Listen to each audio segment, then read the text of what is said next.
મહીસાગરના લુણાવાડા વિસ્તાર આસપાસ જે વાઘ જોવા મળ્યો હતો તે વાઘનો મૃતદેહ મળી આવ્યો છે। લુણાવાડા તાલુકાના સિગ્નલ પાસે આવેલા જંગલમાં આ વાઘનો મૃતદેહ મળી આવ્યો છે। વાઘનો મૃતદેહ કોહવાયેલી હાલતમાં જોવા મળ્યો છે। મહીસાગર જિલ્લામાં 15 દિવસ પહેલા જ વાઘ જોવા મળ્યો હતો।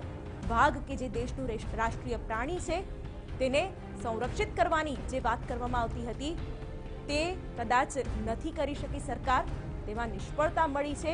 TV9 પર આ એક્સક્લુઝિવ દ્રશ્યો અમે આપને બતાવી રહ્યા છે, જેમાં વાઘનો કોહવાયેલી હાલતમાં જે મૃતદેહ જોવા મળી રહ્યો છે। 15 દિવસ પહેલા જ આ વાઘ અહીંયા ટ્રેક થયો હતો। સ્થાનિકોએ પણ પુષ્ટિ કરી હતી। વન વિભાગે ત્યાર પછી જે તપાસ કરી હતી તેમાં નાઇટ વિઝન કેમેરામાં વાઘ જોવા મળ્યો હતો। વાઘે આ વિસ્તારને પસંદ કર્યો હતો અને 3-4 મહિનાથી આ વાઘ અહીં જ વસવાટ કરી રહ્યો હતો તેવું પણ સામે આવ્યું હતું।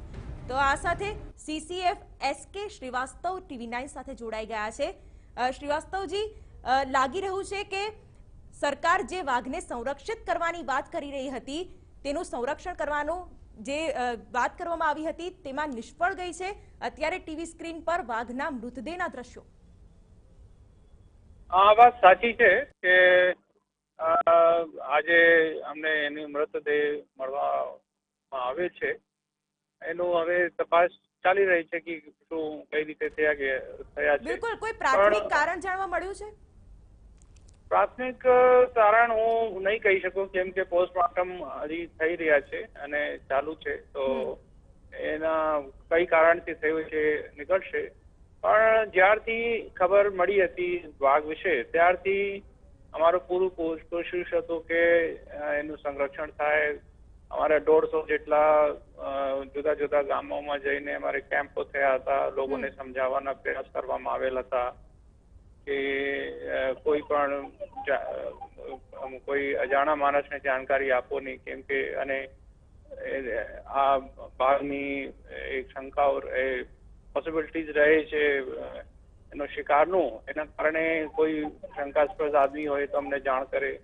પણ હવે કઈ રીતે થયા અને તપાસનો વિષય છે, પણ એ બહુ ખેદજનક છે જે થયા છે। બિલકુલ સર, અત્યારે વન વિભાગ શું કામગીરી કરી રહ્યું છે તે પણ જણાવશો?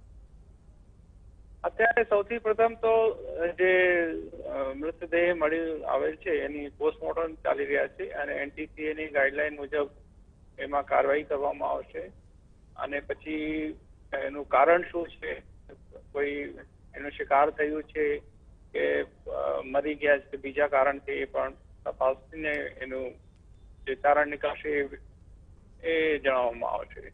જી સર, જોડાવા માટે આભાર। તો SK શ્રીવાસ્તવ CCF કે જેણે TV9 સાથે વાત કરી અને અત્યારે કહ્યું છે કે વન વિભાગ તપાસ કરશે। પોસ્ટમોર્ટમ બાદ જ જાણવા મળશે કે વાઘના મોતનું કારણ શું હોઈ શકે। હજી 15 દિવસ પહેલાની જ વાત છે કે અહીં વાઘ જોવા મળ્યો હતો અને ગુજરાત એ બાબતને લઈને હરખાતું હતું કે હવે જે વાઘ છે તેના માટે પણ સંરક્ષિત વિસ્તાર ગુજરાતમાં ઊભો કરવામાં આવશે, પરંતુ આ વાઘનું સંરક્ષણ કરવામાં ગુજરાત ક્યાંક ઊણું ઉતર્યું છે તે પણ આ દ્રશ્યો પરથી કહી શકાય।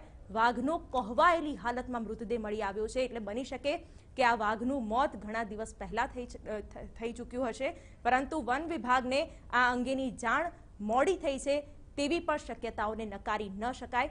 સંવાદદાતા નિકુંજ પાસેથી વધુ માહિતી મેળવીએ। નિકુંજ, હાલની શું માહિતી?